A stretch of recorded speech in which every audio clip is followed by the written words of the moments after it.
माजी आमदार राजन साळवी थोड्याच वेळात शिवसेनेमध्ये प्रवेश करणार आहेत। ठाण्यामध्ये उपमुख्यमंत्री एकनाथ शिंदेंच्या उपस्थितीत त्यांचा पक्षप्रवेश होणार आहे।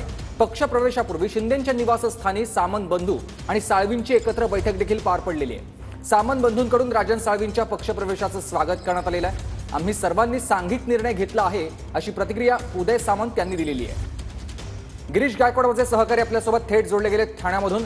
गिरीश, थोड्याच वेळात हा पक्षप्रवेश पार पडणार आहे।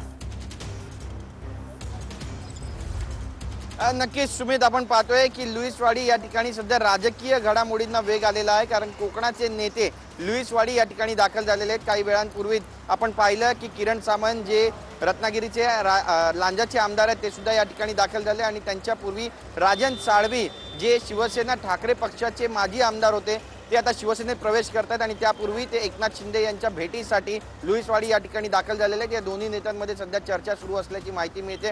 काल रात्री सुद्धा यांनी एकनाथ शिंदे यांची भेट घेतली होती आणि आज पुन्हा एकदा हे दोन्ही नेते उपमुख्यमंत्री एकनाथ शिंदे यांच्या भेटीसाठी दाखल झालेले आहेत। त्यामुळे नेमकी चर्चा राजकीय कोकणासंदर्भातली काय असणार आहे हे पाहणं अत्यंत महत्त्वाचं ठरणार आहे। समन्वयानं कोकणामध्ये शिवसेना पुढे न्यायची अशी प्राथमिक माहिती मिळते आणि याबद्दलचं जे सुतोवाच आहे ते सुद्धा एकनाथ शिंदे यांच्याकडून करण्यात आल्याचं समजते। त्यासोबतच राजन साळवी यांना पक्षप्रवेश केल्यानंतर काही महत्त्वाच्या जबाबदाऱ्या सुद्धा दिल्या जाणार असल्याची माहिती मिळते। विधान परिषदेवर जर आपली वर्णी लागली तर अत्यधिक चांगलं होईल असं सुद्धा राजन साळवी यांनी म्हटलेलं आहे। 3 टर्मचे आमदार राहिलेले, त्यामुळे जी जबाबदारी एकनाथ शिंदे देतील ती पार पाडीन असं सुद्धा विश्वास त्यांनी व्यक्त केलेला आहे। अवघ्या काही वेळातच त्यांचा पक्षप्रवेश शिवसेनेमध्ये अधिकृतरित्या होणार आहे। टेंबी नाका या ठिकाणी आनंद आश्रमाच्या बाहेर एक भव्य व्यासपीठ उभारण्यात आलेलं आहे आणि या व्यासपीठावरून त्यांची घोषणा होणार आहे आणि इतर जे कोकणातले नेते ते सुद्धा त्या ठिकाणी उपस्थित राहतील अशी माहिती।